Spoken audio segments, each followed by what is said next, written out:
Today is Friday, June 21st, 2019, and this little lady here is 1 month old. This is our daughter, Nora, and I wanted to take this time to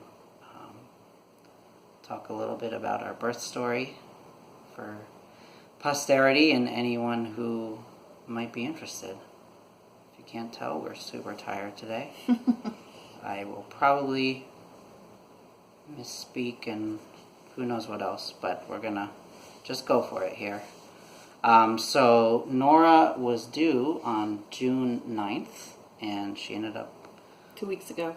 2 weeks ago, yeah. And she ended up arriving on May 21st. And it was a real whirlwind because we were planning to have her at the... Birth center with midwives and have a natural birth and no drugs or any of that. And we went for we had gotten to the point where we were down to an appointment every week, and it was week 37, a Monday, and we went in for our routine appointment. They took your blood pressure and they were like, okay, that's quite high. We're going to wait about 10 minutes and try again. Might be a fluke. And we're just going also to try again. there was scary urine sample too. How scary? What was that again? That's the same condition. But what? They didn't tell me exactly what the numbers were, but they just Too much protein, was it? Yeah. Yeah. Both. In the urine sample? Yeah. So they took it again, and it was super high. Wasn't it like 170? It was 180 over something. Yeah. 100 something. Crazy. And then they were like, okay, do you know where the stroke entrance to the hospital is? You're going there now. And we were kind of like, what? They're like, yes. Is there someone They were like, we'll meet you over there in a minute. Yeah, they were like, and, is there someone who can bring your hospital yeah. bag? And I was like, just We stunned. don't have time to go home. And I asked them, do I not have time to get that? And they were like, No, you can Nope. have your baby right now. you're going to have your baby today.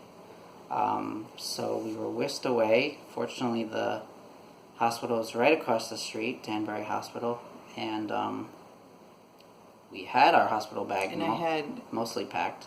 preeclampsia. Yep. So we were at the hospital. The midwives, or a couple of the midwives, came with us, and you got all hooked up to IVs and stuff. They ran all these tests, and we met the doctor, and they were like, okay, we're going to see how things go. We're going to aim for a traditional vaginal birth, but your blood pressure has to come down first. And also, they were trying to. They did give me medicine. They were trying to induce labor, but yeah. And I had never heard of this, but they were very concerned about her sodium levels being low. I didn't know low sodium was a bad thing, but it had something to do with your kidneys, like, not regulating properly, right? Or your liver or something. Anyway, they really were focused on getting your blood pressure down and your sodium levels up.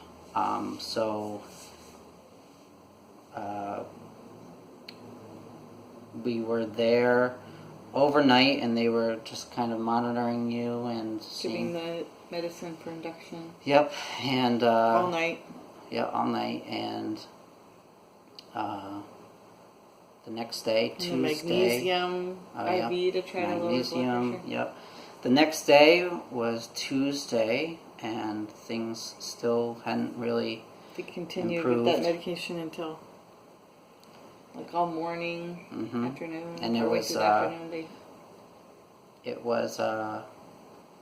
finally Tuesday afternoon. They were like, okay, unfortunately, a vaginal birth is out of the question now. We are at the point where a C-section is what needs to happen, because the only real cure for preeclampsia is to get the baby out. And they were worried about, they didn't want to wait longer because they were worried about my and condition and how it wasn't smoothing out enough.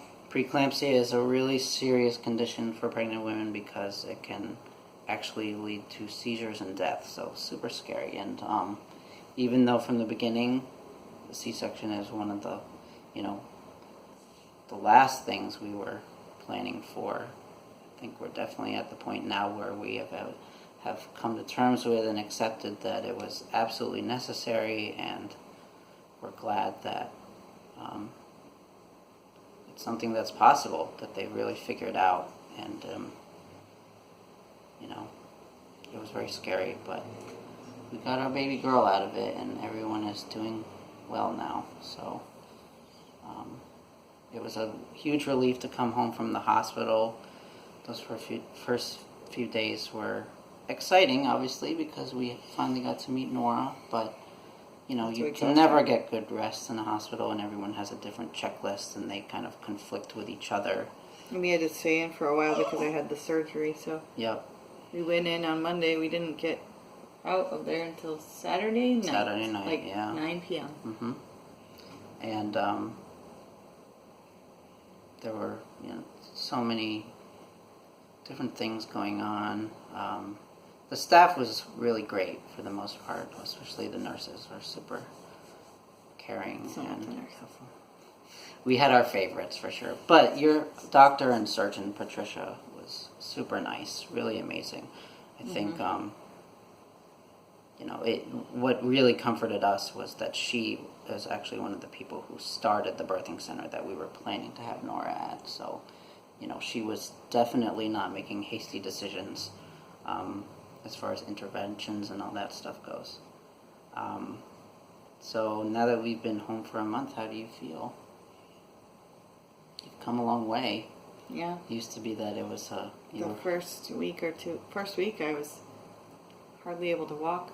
Yeah. Second week I could walk, but I could not hardly stand up straight. Mm-hmm. Yeah, just going to the bathroom was like a whole ordeal. We are really enjoying being parents, though, so far. It's really pretty Even though we don't magical. seem very enthusiastic. Yeah, it's just we happened to have a rough night with this little lady. She was waking up quite a bit. And we didn't go to sleep early enough, so we were not ready to wake up again when she was ready to wake up for nighttime eating. Yeah. And we have a pediatrician appointment coming up Monday next week, and we're actually today you're going to the lactation consultant, so you'll learn how much she weighs. She's had trouble learning to nurse, and so she was lots of trouble. She wasn't really even doing it for most of the time, and we've been just expressing milk and feeding it to her in a bottle. Mm-hmm. And then last week we went to meet with a lactation consultant and finally got over the hump and got her to actually do real nursing. So now we've been practicing. Yeah. And she doesn't do it every time, but she does do it sometimes. Yeah. So we're going today for a follow-up. But we still have been doing exclusively breast milk, which is really great. And she is growing. It's amazing. I look back at pictures of her from the day she was born, and her face has already changed so much. And she weighed 5 pounds. 5 pounds on the dot. And then when she lost weight for the first week and a half, she got down to being 4 pounds 5 ounces at the smallest. Yeah, that was another reason they kept us at the hospital. They wanted to make sure her weight went up before we left. Last time we weighed her last week, she weighed 6 pounds 2 ounces or something. Yeah, so she's growing. We're hoping that today she will be 7 pounds. We'll see. Yeah, which is about average for newborns. So, also you were saying today, which is crazy, is we're still like in the window where had she been closer to her due date, she could have been born like this week. She would have been 42 weeks on Sunday. Yeah. Crazy. All right, I think we'll leave it at that. Thank you for watching, and this may end up on social media, so if it does, feel free to share your own birth stories and what parenting has been like for you, or just let us know what you think. But be nice, and hopefully we'll have more things like this coming up. I did a whole series, roughly week to week, while you're pregnant, and still deciding what to do with those videos, if they'll be public or not. But anyway, thanks for watching. Bye.